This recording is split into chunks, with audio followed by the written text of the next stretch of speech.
In the continuation of chapter number 8 electromagnetic waves, आज हम discuss कर रहे हैं नेचर ऑफ इलेक्ट्रोमैग्नेटिक वेव। यानी हमें पता है कि इलेक्ट्रोमैग्नेटिक वेव्स ट्रांसवर्स नेचर की होती है, लेकिन हम वही चीज़ यहाँ पर mathematically with the expression prove करेंगे।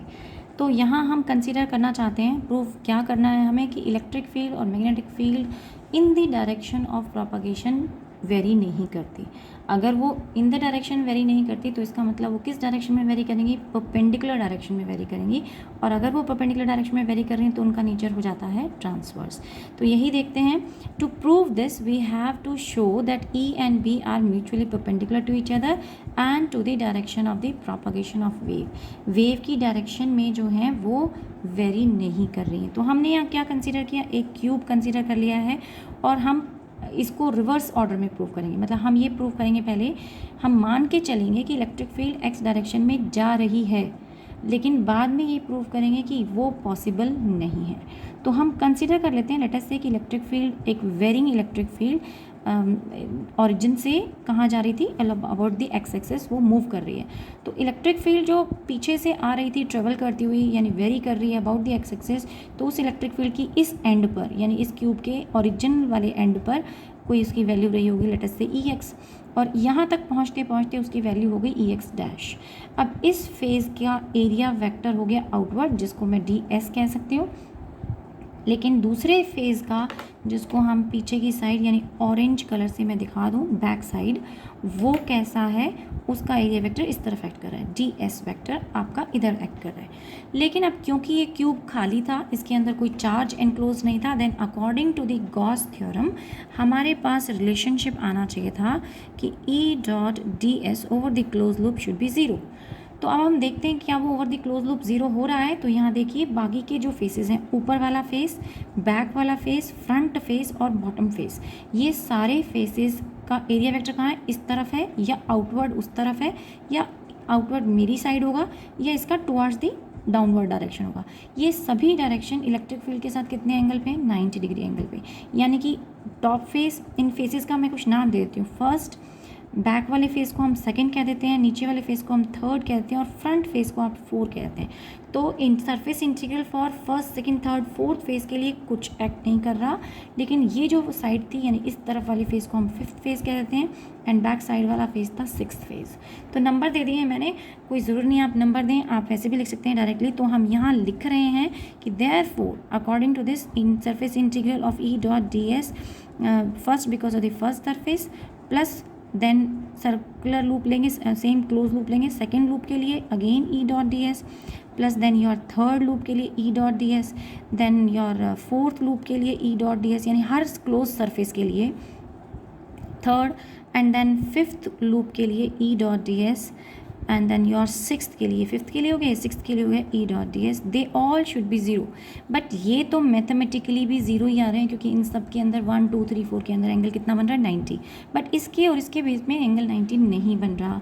अगर हम बात करें इस यानी फिफ्थ सरफेस की, तो E S and D, E x और डी एस दोनों सेम डायरेक्शन में है, तो उनके बीच में एंगल कितना है, ज़ीरो है। तो यानी आपको integration of E dot D s मिल जाएगा, पॉजिटिव वैल्यू ये आपको देगा ई एक्स। और अगर आप इसका पूरा इंटीग्रेशन ले लें ओवर द ग्लोब, यानी ई डॉट डी एस को मैं ऐसे लिख दूँ, एंड देन मैं सिंपली लिख दूँ e x s after integration. Same way ये था फिफ्थ सरफेस के लिए। अब सिक्स सरफेस की बात करें तो सिक्स सरफेस में ई एक्स नहीं है, यहाँ पर ई एक्स था ये, अब ये है, अच्छा फिफ्थ में ई एक्स डैश है, तो फिफ्थ में ई एक्स डैश लिख देते हैं, और सिक्स्थ सरफेस में ई एक्स बोल देते हैं। तो e x into again d s, लेकिन अब की बार ये माइनस आएगा, क्योंकि अब इन दोनों के बीच में एंगल कितना बन रहा है, 180 बन रहा है। So you will get E x and S. तो ये आपको मिलेगा। तो या आप लिख सकते हैं e x dash into s minus में e x s into s is equal to zero, क्योंकि अभी भी इक्वेशन तो सेटिस्फाई होनी चाहिए। तो हमने वापस इसको back to the equation put कर दिया, वो सारे तो हो ही ज़ीरो गए थे, इनको पुट किया। एस को आप कॉमन निकाल सकते हैं, आपके पास बचेगा e x dash minus e x is equal to zero. But s तो यानी डिस्टेंस यानी एरिया आपका ज़ीरो नहीं हो सकता, तो आपके पास ऑप्शन क्या बचा कि ई x dash minus e x zero हो जाएगा, या फिर ई एक्स डैश जो है वो ई एक्स के इक्वल हो जाएगा। यानी कि इलेक्ट्रिक फील्ड इस पॉइंट पर भी और इस पॉइंट पर भी दोनों जगह सेम थी। अगर फील्ड सेम है तो फिर वो वेरी नहीं कर रही, यानी कि वो टाइम वेरिंग इफेक्ट नहीं दे रही है, वो कैसी हो गई है, वो हो गई है स्टैटिक। सेम यही चीज़ आप प्रूव कर सकते हो मैग्नेटिक फील्ड के लिए, यानी आप प्रूव कर सकते हो बी एक्स डैश जो है वो अब एक्स डैश और बी वाई एक्स जो है वो दोनों भी इक्वल है, यानी अगर वो दोनों भी इक्वल है तो मैग्नेटिक फील्ड भी अबाउट द एक्स एक्सेस वो भी वेरी नहीं कर रही है। और एक स्टैटिक फील्ड कभी भी इलेक्ट्रोमैग्नेटिक वेव्स डेवलप नहीं कर सकती, तो इसका मतलब ट्रांसवर्स वेव ही हैं ये, यानी कि इलेक्ट्रिक फील्ड और मैग्नेटिक फील्ड प्रोपागेट करेंगी अगर, तो वो डायरेक्शन ऑफ प्रोपागेशन के परपेंडिकुलर ही वेरी करेंगी, सेम डायरेक्शन में वेरी नहीं करेंगी। So the conclusion is that both electric and magnetic field, they are perpendicular to the direction of the propagation of wave and hence they are transverse in nature. तो ये मैंने यहाँ conclusion लिख दिया था, but I think हमें ज़रूरत नहीं पड़ी, मैं यहाँ explain कर चुकी हूँ। They are but static electric field cannot propagate wave, वो wave को propagate नहीं कर सकती। E parallel to the direction of propagation of wave is not possible. Now let us talk about the momentum of electromagnetic wave. हमें पता है कि momentum का जो बेसिक फार्मूला होता है वो है m इंटू वी, लेकिन मोमेंटम को हम फोर्स इंटू टाइम में भी, यानी इम्पल्स की फॉर्म में भी हम एक्सप्लेन कर सकते हैं। मोमेंटम यहाँ से भी एक्सप्लेन किया जा सकता है। तो अगर आप इस इक्वेशन के अंदर फोर्स को डिस्टेंस से मल्टीप्लाई भी कर दें एंड डिस्टेंस से डिवाइड भी कर दें, तो हमारे पास फ़ायदा क्या हुआ, फोर्स इंटू डिस्टेंस जो कि एनर्जी की फॉर्म में आ गया u, और इस टाइम को अगर हम डिनोमिनेटर में ले जाते हैं तो ये बना डिस्टेंस अपॉन टाइम, जिसको हम कह सकते हैं u बाई वी। और यही आपका v क्या है, यहाँ पे वेलोसिटी है, v को आप c भी लिख सकते हो, क्योंकि यहाँ पे हम em वेव की बात करते हैं और em वेव तो किससे प्रोपगेट कर रहे हैं, with the velocity of light, तो this is u by c। तो मोमेंटम का रिलेशनशिप आ गया फॉर दी इलेक्ट्रोमैग्नेटिक वेव्स के लिए मोमेंटम का रिलेशनशिप आ जाता है, that is the total energy transfer divided by the velocity of light. This is total energy transferred, और सिंबल को लेकर काफ़ी कन्फ्यूजन होता है, तो मैं इसे कैपिटल यू में रिप्रेजेंट करती हूँ। तो total energy transfer is capital you, और एक्चुअली टोटल एनर्जी ट्रांसफर्ड क्या है, energy density multiplied by volume. तो एवरेज एनर्जी डेंसिटी को अगर आप वॉल्यूम से मल्टीप्लाई करें तो आपको टोटल एनर्जी मिलती है, जो हमने इंटेंसिटी के केस में भी यूज़ किया था। तो ये फॉर्मूला बन जाता है। Now let us talk about the pressure exerted by the electromagnetic waves. कितना प्रेशर एक्सर्ट होता है, फॉर्मूला किसको, प्रेशर को भी हम डिफाइन करें तो आपके पास फॉर्मूला होता है फोर्स अपॉन एरिया। अगर आप फोर्स को डिफाइन करना चाहते हैं इन टर्म्स ऑफ वर्क, क्योंकि मुझे इसे एनर्जी की टर्म्स में या इंटेंसिटी की टर्म्स में लाना है, तो फोर्स को मैं डिफाइन कर देती हूँ work done upon distance. Actually work done क्या होता है, फोर्स इंटू डिस्टेंस होता है, तो डिस्प्लेसमेंट होता है, जो कि मैं यहाँ पर I am not taking that cos theta in role, और इसको हम लेते हैं सेम स्ट्रेट लाइन पाथ की बात हो रही है। तो वेव्स तो प्रोपगेट एक ही डायरेक्शन में अपने आप टर्न तो नहीं कर जाएगी, किसी एंगल पे तो बेंड नहीं होती, तो सिर्फ हम उस केस में जो एंगल है वो हम जीरो ही लेके चल रहे हैं, जिस डायरेक्शन में फोर्स लग रही थी उसी डायरेक्शन में प्रोपगेशन हो रहा है। यहाँ वर्क क्या है, वर्क है एनर्जी, तो एनर्जी वर्क रिप्रेजेंट करो या उसे एनर्जी कह दो, और डिस्टेंस हो गया। अब यहाँ इस इक्वेशन के अंदर एरिया ए तो आपके पास आ ही रहा है, एंड इस वर्क को मैं लिख देती हूँ एनर्जी, पूरा टोटल एवरेज एनर्जी की बात हो रही है, एंड डिस्टेंस अपॉन ए।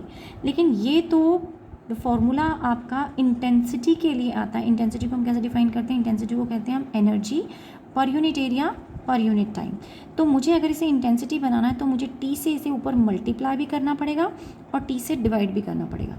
तो ऊपर वाला डिवीजन तो टाइम को हम नीचे ले आते हैं, तो सो दैट कि ये बन जाए u into a into T, ये तो बन गया पूरा इंटेंसिटी, और जो डिस्टेंस था उसको आप नीचे लेके आ गए, और डिस्टेंस अपॉन टाइम उसको कह दिया हमने दैट इज़ योर वेलोसिटी। और वेलोसिटी क्या है इलेक्ट्रोमैग्नेटिक वेव की, वेलोसिटी ऑफ लाइट। तो आप इसे रिप्रेजेंट कर सकते हैं आई यानी intensity divided by C. So अब आपके पास आ गया प्रेशर, जो था हमने मोमेंटम डिफाइन किया एंड प्रेशर डिफाइन कर रहे हैं। तो pressure is intensity upon velocity of light and momentum is total energy upon velocity of light. Remember, ये सिर्फ फॉर्मूले आपके सिलेबस का पार्ट हैं, मतलब अगर आप इसे मोमेंटम में डिफाइन करते हैं तो यहाँ मोमेंटम इज़ इंटेंसिटी बाय सी, ये फॉर्मूला जो बॉक्सेस में इन्वॉल्व है ये पार्ट है। ये डेरिवेशन कभी नहीं पूछा जाता सीबीएसई में, लेकिन बच्चे के मन में क्यूरियोसिटी रह जाती है ये कहाँ से आ गया, ये इंटेंसिटी कहाँ से आ गया। तो ये मैंने सिर्फ एक हल्का सा बता दिया है आपको कि कैसे इसको कन्वर्ट करके हम लेकर आए हैं। Although this is not a derivation, ये डेरिवेशन नहीं है और ना ही पूछी जाती है। चलिए अब बात करते हैं हम स्पेक्ट्रम की। ओके, इस टॉपिक के अंदर एज सच बहुत ज़्यादा बताने के लिए है नहीं, सिर्फ ये डिफ़ाइन करते हैं कि इलेक्ट्रोमैग्नेटिक स्पेक्ट्रम होता क्या है। अगर हम डिफरेंट रेंज ऑफ फ्रिक्वेंसीज़ को एक ऑर्डरली मैनर में रख दें, और वो भी इस मैनर में कि उनकी सबको एक ग्रुप बना दिया हमने कि ये रेंज ऑफ फ्रिक्वेंसी जो है इस तरीके का बिहेवियर पर्टिकुलर शो करेगी, तो ऐसी एक अरेंजमेंट को हम स्पेक्ट्रम कहते हैं। इसमें हर एक के पास अलग अलग वेवलेंथ हैं, अलग अलग प्रॉपर्टीज़ हैं, अलग अलग फ्रिक्वेंसी रेंज है। तो ये आपको मगअप करना पड़ेगा, रटना पड़ेगा थोड़ा सा कि ये रेंज क्या होंगी, क्योंकि बहुत माइन्यूटली वेरी कर रही होती है ये रेंज। लेकिन मैं सजेस्ट करूँगी आप NCERT बुक की जो रेंज दे रखी है वो ही फॉलो करें। ये रेंज मैंने यहाँ पर भी लिखी हुई है, they are all correct. And properties क्या हैं वो भी इतना डिटेलिंग नहीं चाहिए, मगर जो चाहिए वो है यूजेस। तो कई बार 2 नंबर और 3 नंबर में यही पूछ लिया जाता है कि आप बताइए इलेक्ट्रो गामा रेडिएशंस का यूज़ बता दो, कोई 2 यूज़ बताओ, एक्सरेज के कोई 2 यूज़ बताओ। तो gamma structure of atomic nuclei में यूज़ होती हैं, न्यूक्लियर रिएक्शंस में यूज़ होती हैं, फूड को बहुत लॉन्ग ड्यूरेशन तक प्रिजर्व करने में यूज़ होती हैं, रेडियोथेरेपी में यूज़ होती हैं। सेम ऐसे ही एक्सरेज की रेंज आप याद रखें एंड देन उसकी प्रॉपर्टीज़ देख लें कि इंटरनल स्ट्रक्चर एटॉमिक इलेक्ट्रॉन्स का, वो देखने के लिए अगेन रेडियोथेरेपीज़ में हम एक्सरेज को भी यूज़ करते हैं, सर्जरीज वगैरह में यूज़ होते हैं। क्रैक्स या होल्स अगर हमें किसी मेटल प्रोडक्ट के अंदर फाइंड आउट करने हैं तो इंजीनियरिंग में इनका बड़ा मेजर रोल है। अगर कोई बीच में छुपा हुआ क्रैक है जो उसकी मतलब उसकी मजबूती को कमज़ोर कर सकता है, तो उन्हें डिटेक्ट करने में ये काफ़ी काम आती हैं एक्सरेज। अल्ट्रा वायलेट रेडिएशंस जो हैं ये फोटो इलेक्ट्रिक इफेक्ट में रिस्पॉन्सिबिलिटी शो करती हैं and harmful for human body होती हैं। Ultra violet radiations are harmful. तो ये यूजेस दिखाए हैं, इनविजिबल हैंडराइटिंग को यूज़ पढ़ने में काम आती है, फिंगर प्रिंटिंग में काम आती है, फूड स्टफ को लॉन्ग ड्यूरेशन तक प्रिजर्व करने में काम आती है, स्ट्रक्चर ऑफ मॉलिक्यूल स्टडी करने में काम आती है। विजिबल लाइट की बात करें तो केमिकल रिएक्शंस में काफ़ी जगह ये यूज़ होती है, एक्सटर्नल स्ट्रक्चर को हमें ऑब्जर्व करने में हेल्प करती है and then around the world हम देख सकते हैं use of the visible light. Infrared ray आपको पता है हीटिंग इफेक्ट होता है इससे, तो सोलर कुकर में, हीटर में, कहीं पर भी आप जहाँ पर वेदर फोरकास्टिंग में इसका, ग्रीन हाउस इफेक्ट में इसका काफ़ी यूज़ होता है। माइक्रोवेव की बात करें तो microwave as the name long distance transmission के लिए हम इसे यूज़ करते हैं, कम्युनिकेशन के लिए यूज़ करते हैं, माइक्रोवेव ओवंस में यूज़ करते हैं। एंड देन रेडियो वेव्स की बात करें तो ये radio and TV communication system में यूज़ होती है। सो बेसिक इस चैप्टर का जो थ्योरेटिकल पार्ट था वो यहीं पर ख़त्म हो जाता है। So let us take one question from NCERT. NCERT example 8.4 है, light with an energy flux. पहले तो ये टर्म समझ लें हम कि एनर्जी फ्लक्स क्या होता है। एनर्जी फ्लक्स का मतलब, फ्लक्स जब भी एक वर्ड आए तो हम ये कह सकते हैं कि यूनिट टाइम में, यूनिट एरिया के अंदर कितनी एनर्जी फ्लो कर रही है। ये ज़रूरी नहीं है कि एनर्जी फ्लक्स ही हो, ये फ्लक्स वर्ड किसी के साथ भी आ सकता है। मतलब आपसे मैग्नेटिक फ्लक्स भी पूछा जा सकता है, या फिर आपसे ये कहा जा सकता है कि वर्क फ्लक्स कितना है, या कितना अमाउंट ऑफ मास फ्लक्स कितना है, मास कितना जा रहा है। तो अलग अलग टर्म्स के साथ फ्लक्स आता है। लेकिन अगर आप नहीं भी आइडेंटिफाई कर पा रहे और नहीं पता चल रहा कि एनर्जी डेंसिटी क्या है, एनर्जी फ्लक्स क्या चीज़ है, तो आप यूनिट पर फोकस कीजिए। जैसे अगर यहाँ पर मेरे पास यूनिट है वॉट पर सेंटीमीटर स्क्वायर, तो W मीन्स वॉट, वॉट होता है पावर के लिए। तो आपको जो गिवन है, यहाँ से लेते हैं, पावर गिवन है अपॉन एरिया गिवन है। पावर पर सेंटीमीटर स्क्वायर है, सेंटीमीटर स्क्वायर इज एरिया, तो ये कितना दे रखा है, 18 वॉट पर सेंटीमीटर स्क्वायर दे रखा है। अब आप चाहें तो इस वॉट को भी कन्वर्ट कर सकते हैं, जूल पर सेकंड में लिख सकते हैं, तो वो आप लिख सकते हो उसको कन्वर्ट करके, ये जूल पर सेकंड आ गया एंड सेंटीमीटर स्क्वायर। सो ये पर सेकंड लिखो या सेकंड इनवर्स लिख सकते हैं, क्योंकि सेंटीमीटर स्क्वायर पॉजिटिव में, ये सेकंड इनवर्स में, तो ये अलग है। तो ये रिलेशनशिप आ जाता है हमारे पास। लेकिन मुझे पावर को भी डिफाइन करना है, that is work done per unit time. Power भी चेंज हो जाता है, तो वर्क डन को हम एनर्जी बोल सकते हैं। तो ये this is the total energy supplied, तो एनर्जी पर यूनिट टाइम यानी इंटू एरिया इंटू टी। तो U by A into T की वैल्यू आ जाती है 18 जूल्स पर सेकेंड। ये मैं यूनिट नहीं लिख रही हूँ क्योंकि कैलकुलेशन में काम आएगा। हमें यूनिट जो है U चाहिए, एनर्जी चाहिए, तो एनर्जी चाहिए, एनर्जी किस लिए चाहिए हमें, 18 इंटू AT हो जाएगा, एरिया इंटू टाइम से हमने मल्टीप्लाई कर दिया, सो दैट कि आपकी टोटल एनर्जी मिल गई।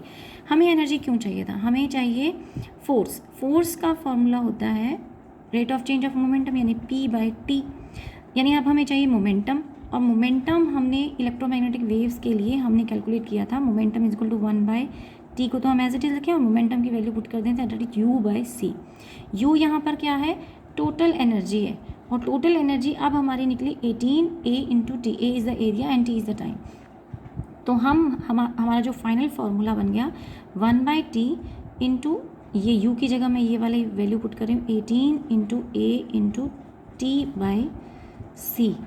सो अब आपको यहाँ टाइम भी पुट करने की ज़रूरत नहीं है, जो कॉन्स्टेंट्स की वैल्यू है यानी जो रह गए हमारे पास, एरिया रह गया जो कि इन्होंने दिया हुआ है 20, एंड टाइम तो हमने पुट करने की ज़रूरत ही नहीं पड़ी, हमें टाइम तो हमारा कैंसिल हो जाएगा, and c velocity of light आपने पुट किया, एंड फाइनली जो आपके पास फोर्स आ जाएगा यहाँ पर आ जाएगा 1.2 into 10⁻⁻6 Newton after completing the calculation. लेकिन ये फोर्स निकला है एक तरफ के लिए, वन साइड के लिए, यानी कि एक साइड का प्रोपागेशन हुआ, आप मोमेंटम चेंज नहीं निकला, rate of change of momentum नहीं निकला, तो हमने सिर्फ मोमेंटम अपॉन टाइम निकाला है। अगर आपको चेंज ऑफ मोमेंटम निकालना है और जो सरफेस है जिससे जो आपकी वेव हिट कर रही है, दिख रहा है ना, light with an energy flux of 18 watt per centimetre fall on a non reflecting surface at normal incidence. Normal के अलॉन्ग जा रही है, कोई किसी सर्टेन एंगल पर नहीं है, और वो नॉन रिफ्लेक्टिंग सरफेस पे जा रही है। If this surface has an area of this, find the average force exerted on the surface during a 30 minute span। तो 30 मिनट के स्पैन पे जो एवरेज फोर्स एग्जर्ट हुआ वो निकालना था हमें, तो एवरेज फोर्स हमने निकाल दिया, this is the average force. But in case अगर सरफेस आपका पूरी तरह से परफेक्टली रिफ्लेक्ट हो जाता, यानी कि यहाँ तो ये बोल रहा है कि नॉन रिफ्लेक्टिंग सरफेस है, बट इन केस अगर आपका सरफेस रिफ्लेक्टिव होता तो फिर आपके पास जो फोर्स आती वो चेंज ऑफ मोमेंटम की वजह से आती, यानी delta P by delta T की वजह से आती। और चेंज ऑफ मोमेंटम का मतलब उस टाइम होता P माइनस में 100% रिफ्लेक्ट कर दिया, तो final momentum is this, and initial momentum जो था वो माइनस ऑफ P, वो आपका ऐड होके आपको मिलेगा 2 ऑफ P, तो ट्वाइस हो जाएगा। तो जो आपकी फोर्स आ रही है वो भी आपकी ट्वाइस हो जाएगी, और उस केस में आपकी फोर्स कितनी हो जाएगी, डेल्टा टी यहाँ पे भी ले सकते हैं, P की वैल्यू आप लेटर ऑन पुट करें, and then you will put 2.4 into 10⁻⁻6 newton, यानी इसको मैंने 2 से मल्टीप्लाई कर दिया, then you are getting this, यानी ट्वाइस ऑफ मोमेंटम आपका हो गया। सो आज की क्लास के लिए इतना ही। नेक्स्ट क्लास में 2-3 क्वेश्चन और हैं बस इस चैप्टर के, otherwise this chapter is done. NCERT के मुताबिक इस चैप्टर का वेटेज 3 to 4 मार्क्स का है। पहले क्या होता था, पहले फिक्स्ड हर एक चैप्टर वाइज क्वेश्चन दिए होते थे, पोर्शन दिया होता था, ब्लूप्रिंट उसी अकॉर्डिंग आता था। लेकिन अब सीबीएसई एज सच कोई कन्फाइंड एरिया नहीं कर रही है, बल्कि पोर्शन बड़े बड़े सेक्शन में डिवाइड कर दिए हैं, तो उस हिसाब से कभी इसमें से ज़्यादा भी आ जाता है, कभी कम भी आता है, लेकिन जनरली 3 से 4 नंबर का ही पोर्शन इसमें से आता है। तो आज क्लास के लिए इतना ही, नेक्स्ट क्लास में आगे कंटिन्यू करेंगे। Thank you.